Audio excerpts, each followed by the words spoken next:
Assalamualaikum warahmatullahi wabarakatuh. Alhamdulillah. Allahumma salli wa sallim ala Sayyidina Muhammad wa ala alihi wa sahbihi ajma'in.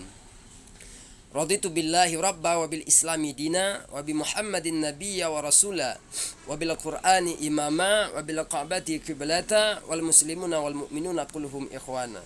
Saudara-saudaraku seiman seagama yang dirahmati Allah Subhanahu wa taala. Pada kesempatan hari yang berbahagia ini saya ingin meluruskan terhadap salah satu video yang disampaikan oleh Ustadz Farhan supaya jemaah saya tidak ada lagi yang merasa ragu menyangkut dengan mendoakan terhadap bangsa Israel itu. Pertama, kata Ustadz Farhan bahwa kita tidak boleh mendoakan, tidak boleh melaknat terhadap bangsa Israel itu karena kita tidak paham sejarah. Itu kesalahan fatal, kata Ustadz Farhan. Jamaahku sekalian yang dirahmati Allah Subhanahu wa taala. Di sana kita mendoakan terhadap bangsa Israel. Ya. Apakah kita harus paham dulu tentang sejarah Israel itu? Tidak. Tidak mesti paham kita. Silahkan mendoakan terhadap bangsa Israel. Kenapa? Karena yang kita doakan itu bukan kepada Nabi Yakub, tetapi kepada bangsa Israel. Maksud yang kita doakan itu untuk siapa? Apakah maksud yang kita doakan itu kepada Nabi Yakub atau maksud yang kita doakan itu kepada bangsa Israel? Itu saja kuncinya. Jadi tidak ada masalah itu. Enggak mesti harus paham sejarah dulu baru kita boleh mendoakan. Kuncinya di saat apabila kita mendoakan, kuncinya adalah maksud kita itu kemana. Karena dalam usul itu ada bahwa maqasidul lafzi biniyati lafzi. Itu dalam usul mengatakan seperti itu. Maksud lafaz seseorang itu yang memberikan makna, yang memberikan maksud yang disampaikan itu bukan orang lain, bukan orang yang mendengar, tetapi orang yang melafadzkan itu. Ya, orang yang melafadzkan kata-kata itulah yang bisa memberikan maksud, bukan orang lain. Maka sidul lafzi biniyati lafzi. Jadi di sana kita mendoakan, kita tahu bahwa maksud kita doakan itu untuk siapa. Di saat kita melaknat bahwa gelaknat bangsa Israel, perkenyan ke Nabi Yakub atau ke bangsa Israel. Saya rasa tidak ada satu orang Islam pun yang mendoakan terhadap bangsa Israel itu tujuan melaknat bangsa Israel itu kepada Nabi Yakub. Saya rasa tidak. Semua orang Islam itu tujuannya kepada bangsa Israel. Jadi tidak mesti harus paham sejarah. Cukup dengan maqasidul lafzi biniyati lafzi saja. Cukup itu. Cukup maksudnya kita saja. Terserah orang lain memberikan maksud yang kita doakan itu untuk siapa, terserah. Tetapi ya kita harus tahu bahwa maksud yang kita doakan itu untuk siapa.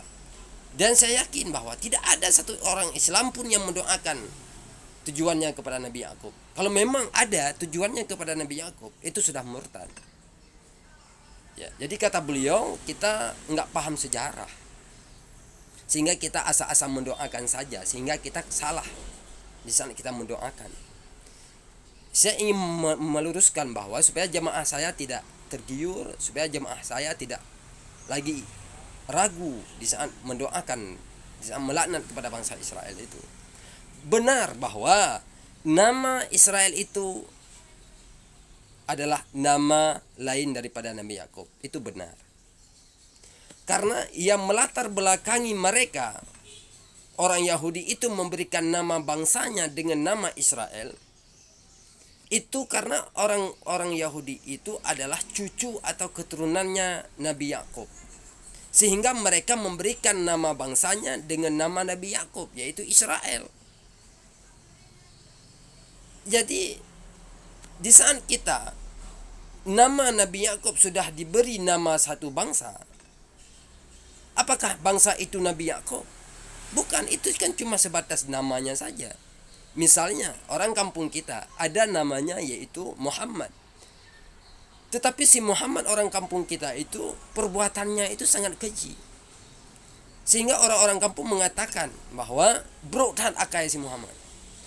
Bukan bro akai si Muhammad, maksud kita bro akai kepada Nabi Muhammad. Bukan.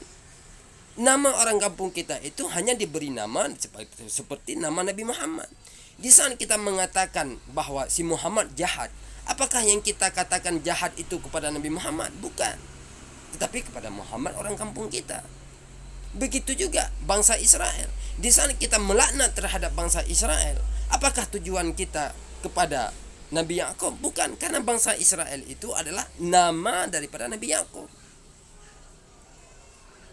Itu. Lagi contoh dah pegah. Mesir contoh dah pegah na saudara tanya. Atau inang tanya. Nan ji talu nan. Nan ji tidak nak. Di sana kita memanggil isteri kita dengan sebutan nama. Hai talu. Oh, talu kacau. Iya dua ni. Apakah kita sudah jatuh nikah kita? Tidak. Tergantung kepada maksud kita. Di sana kita melafazkan apa maksud kita. Disitulah letak maqasidul lafzi biniyati lafzi.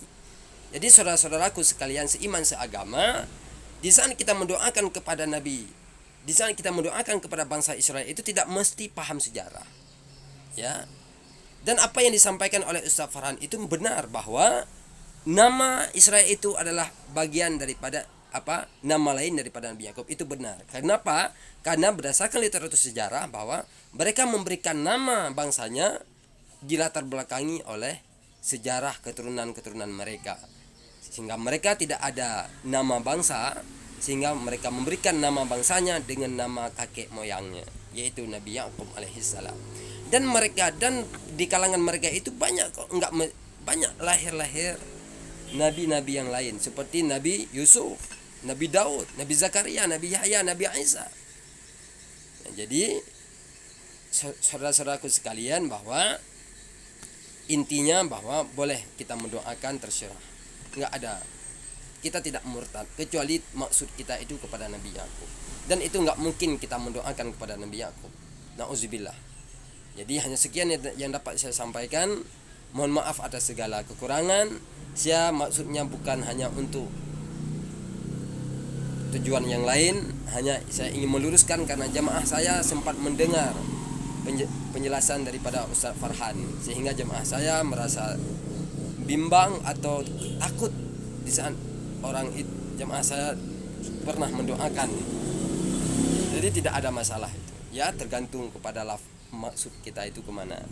Mungkin hanya itu yang dapat saya sampaikan. Mohon maaf atas segala kekurangan. Assalamualaikum warahmatullahi wabarakatuh.